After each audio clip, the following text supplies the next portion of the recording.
ongi etorriak denak zera. Udako Euskal Unibertsitatearen 23-24 ikasturtearen irekiera ekitaldira.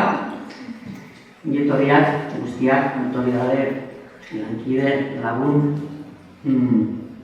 Gaurko ekitaldian, sarrera batzuk esango ditut, hola gainetik azaltzeko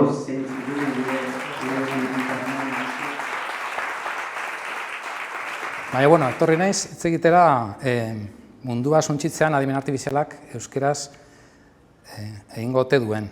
Spoiler bat, transparentzia bakarrian, hau da hitzaldiaren bukaera. Gure indar guztia jartzen ari gara, hala izan dadin. Gure ikerkuntza zentroan, dana gaude buru belarri honekin.